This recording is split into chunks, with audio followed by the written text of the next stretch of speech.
ating negosyo na in which pwede nyo hong ito ipangkabuhayan, lalo na pagbalik nyo dito at mag-iisip po kayo ng magandang negosyo. So kung gusto nyo hong kaming kontakin, ito ho yung aming mga numero. Pwede nyo hong kaming kontakin sa 0918-338-6127 or sa number po na ito 0949-371-0287 at 0922-4872-966 Si Papa Dante yun. 0922-9913560. So sa mga karagdagang kaalaman po, text nyo lang po yung contact number o kaya dito po sa himpilan ng DWAD. Correct. Yan, sa ating programang Boses ng Pinoy, OFW. May dadagdag pa rin. Sige, dagdag nyo pa. Kayo po. Yung isang parang guwapo pa rin. ayun. Isa pa po sa pwede niyong kontakin. Oo. Ito yung calling number ko, 0926-1642-767. Text-mate na naman yan. At pangalawa po, 0907-7042-764. Salamat po. Kasama na yung paghahanap daw ng mama. Yan, Papa nako. po, Papa. Ay, Yan. Papa daw. Ganun. Hoy, welcome to the club ni ano.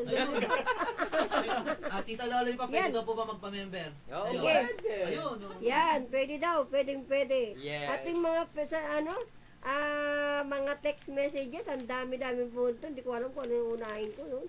Diba?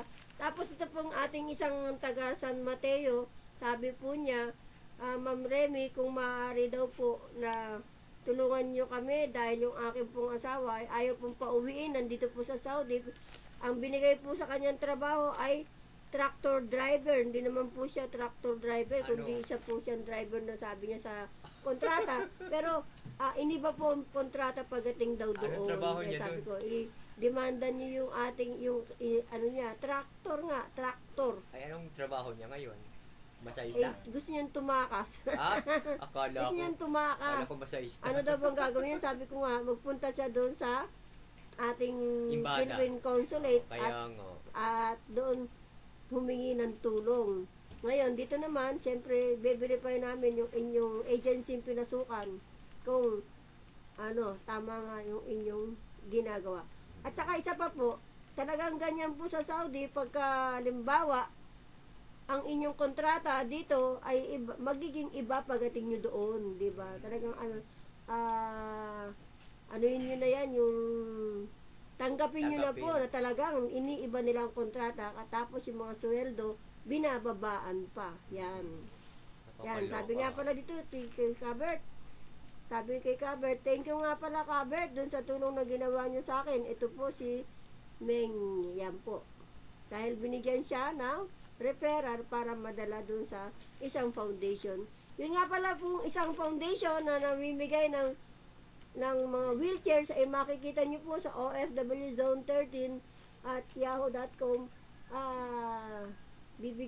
Pinamimigay po donation ay mga wheelchairs, mga hospital equipments, hospital beds. Pinananawagan namin yung tumawag sa akin kung gusto daw po ninyong kunin, dyan kayo po magabayad ng shipping dyan sa BOC. Yun na. Diba? Hindi pa. Yan po, libre po yung pamimigay. At meron daw po magbibigay sa atin ng book. Yun din nga, nagbigay din ng donation mula sa abroad. Nagbigay ng books, kaya ang binayaran nila sa shipping ay 200,000. Dalawang lang yun, isang container van din. Yan po. At least Kaya nagbigay madugo sila, din. diba? Madugo Bukal sa din loob po, yun. bibigyan na nga tayo ng donation. Malaki pa ang ating gagastusin. Might as well bumili na lang tayo dito ng diba? Dito na Yan. lang bumili, diba? Okay. Pero, siyempre, sa ating pamahalaan, makukuha naman yung libre basta may tamang paraan lang at kasi donation yan. Yan po. May Yan. tamang Sa ating proseso. pagpapatuloy, may tanong pa rito. Mamaya, meron pa tayo dito. May sagot, meron nag-text. Ma'am Remy, si ano ba to? Sabi niya, sino ba to? Hindi ko maintindihan. Anong text niya? Baka Jejemon na naman. Huwag Jejemon. mag-Jejemon. Hindi ko maintindihan Ang Jejemon. kanyang, si Pangilinan daw po. Kiko Kiko Pangilinan. Pangilinan. Ay, mali po kayo. Correct. Yan. Yan, mamaya babasahin natin. Mali po. Tawag po kayo. Sa isang linggo, meron po tayong pahulaan. Kung sino man po ang gustong sumagot, ay i-text lang po 091628505559. Ayan.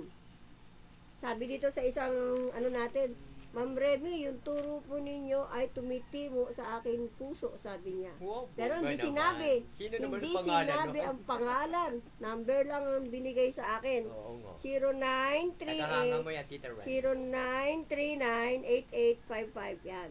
Diba? 7 ang huli. Thank you sa text mo. Kaya lang sasabihin mo yung pangalan Oo, mo, kung di sino ba? ka, diba? Yan. Kailangan, sa dami po ng ating mga fans dito, ay, kailangan sabihin niyo yung pangalan niyo. Exactly. Di Para ba? mabati, diba? Para mabati kayo araw-araw. Kumusta nga pala kay Sugar, kay Zeo, kay Banji, kay Kamirna? Ayan, kay John G, kumusta na kayo dyan? At Tita Hindi Remen, kayo binabati ko. nagpaparamdam ha, kay Dan, tsaka kay Paski, kumusta na kayo? Yes. At binabati ko, Yan. Tita Rem, siya, ano ba yun? Si Berador, ang kabataan at saka ang bayan. Marinig po yan every Tuesday, 12 to 1. Ayan. Ang kasama ko po dyan, si Berador. Di ba? At si Lollipop. Ayan. Birador, sino ba ang Birador ngayon? Si Direk Noel. Ah, Ayan. siya ba? Okay, Director Noel, kumusta na Correct. po?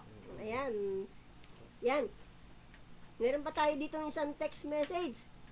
Yung text po natin ng isang linggo, sino ay yung ating pahulaan? Sino yung government official na maski kumbidahin ka kahit saan, kumbidahin mo kahit saan mo, sa lalo na sa school kinukumbida, hindi mo pumupunta miski 6 na beses nang kinukumbida, pero pagdating sa casino, nandoon na siya. Sino yon? Sino yon? Yan, nako. May nauna. Local ba? Local? Local? Local, official. Karemi, batiin Metro mo ang Manila aking ba? pamilya. Nakamonitor kami. Ang misis ko is Zenny, dalawa, at 7 anak, Jean, Jasmine, Tita Zenny, Johnny, Jen, Se- Jasmine, Joel, Georgie, Georgie, Jamil, at Jamil. Jasmine Diyos ko, dami. Peralta. Pamilya ko. Walang family Thanks. planning yun, Willie. Jenny, Ate Willie. Jenny, wala kang Willie family Peralta. planning. Okay. Asan sa isang linggo mo na isarang yung chairman mo, ha, Willie. Kailangan isarang mo dito na next week. Okay, meron tayong ditong text message. Hi, good PM po of Ma'am Dami, hindi Rene. matapos-tapos talaga, no? At Lollipop, Jingo Estrada po, Ay! 500 bills. Si Lydia ng Mandaluyong Oh, yun City. na! Yan. Go! Okay, ang kanyang sagot ay Jingoy Estrada. Natumbok mo, bata. Natumbok mo. Kaya, meron po kaming, pumunta kayo kasi dito. Oo, Hindi kayo pumunta oo. kayo dito. Pag hindi kayo pumunta, wala kayong Vita Plus. Pero Correct. load, Yes. meron po. Oo. Load, Alright. yan. Tatanggapin nyo yung load mamaya. Ayan. Pag uwi namin sa bahay. At saka yung isang Okay. kahon, ha, pag di mo yan kinuha, sa akin yun. Yes. Pag hindi mo yung kinuha, hati-hatiin namin dito. Tama. Diba? Yan. Kaya mga kaibigan, yung ating pong Pangulo ay natataranta sa mga tao dahil sa dami ng kanyang problema, ang minana. Kaya tulungan na lang po Tulungan natin ang natin. dasal. Oo. Tulungan po natin ang mga ng kabutihang pagpapakita. Hindi po binabatikos lagi, lalo na po yung mga kakampi ng nakaraang administrasyon. Tigil-tigilan na sana natin ang pagkikriticize dahil hintayin po natin na mabago ng ating Pangulong Noynoy Aquino III na mabawasan ng korupsyon, maipagpatuloy niya ang kanyang magandang layunin sa ating bansa na magkaroon ng tuwid na daan. No, diba? Hintay-hintayin po natin at sana po ay ipagdasal natin ang ating Pangulo na maisagawa niya na lahat ang kabutihang ang mga para sa ikabubuti ng ating bansa. Yan po. Kailangan kumandidata Oo, ka, diba? Tita Rams. Galing mo mag-ano, Yan. ha? Oo, di ba? Sabi ko na sa inyo, ayoko matatawag na public servant pag ako kumandidato eh. Oo, di ba? Hindi, meron kasi mga opisyal ng gobyerno na ayaw matatawag na public servant, ano, di ba? Ba't ka pumasok dyan, o, di ba? Tama. At saka, isa pa, sasabihin sa'yo, bakit hinihingi mo yung sweldo ng opisyal na ito? Kulang pa nga yung sweldo niya.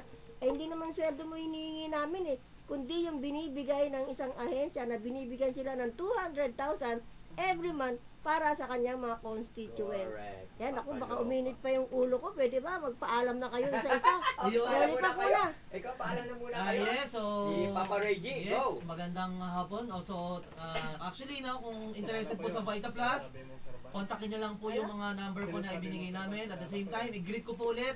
Happy birthday po ulit kay Myra Acorda na ngayon po ay nasa Santa Rosa, Laguna upang mag-celebrate. So, lahat po kami pupunta dyan para makikain po. Paganda po kayo. Nako, Papa Rolly, go! So, binabati ko rin po si Ate Mera dyan sa Laguna. At kung hindi niyo po nakuha yung contact number namin, pwede po kayo dumirekta kay Tita Remy. So, yun po, binabati ko po yung mga kamag-anakan ko sa Bicol, Ilocos, at may Karangalan. Kumain ng gulay para humaba ang Buhay! Life is good all the time. Okay, si Yan. Papa Dante. Vita Plus po. Papa Dante. Para sa mga batang... Binabati ko po ang mga nakikinig dyan sa may Cavite, ang Candas family, ang Hernandez family po sa Laguna, dyan po sa Paneri sa Lazareno, dyan po sa Fairview. Binabati ko rin po ang aking pamilya. Maganda po ang Vita Plus para sa mga malnourished na bata. Yes. Tama. Correct. Salamat din po ulit. At Sino sa ka inyong naman? pakikinig sa magandang bilang DWAD, Boses. Boses ng ng Pinoy. Pinoy OFW. OFW. At ulitin ko po, kung interesado kayo sa First Vita Plus, kontakin niyo po yung mga number na naibigay kanina. Ulitin ko po yung numero ko, 0926-1642767. Talaga nagpahabol pa. Salamat po. Go! Ayan, oras na naman po ng aming pamamaalam. Okay. Outer naman po si Maraming Lollipop. Yes. salamat. Oo, nagsasabing yes. Ito po, mahabang buhay para sa atin. Ang Vita Plus. Supportahan natin. Yes. Si Lollipop po, nagsasabing mabuhay tayong lahat. Maraming salamat po sa inyong pakikinig. Hanggang sa Sabado pong muli. Ito po ang inyong lingkod. Remy ako po nagpupugay at nagpapaalala. Ang kabutihan ginawa mo sa kapwa, tiyak, may tatamuhin kang pagpapala. Mabuhay po tayong lahat at pagpalain tayo ng ating Panginoon sa ating mga gawain araw-araw. Maraming salamat po. Ayun. Ba yan?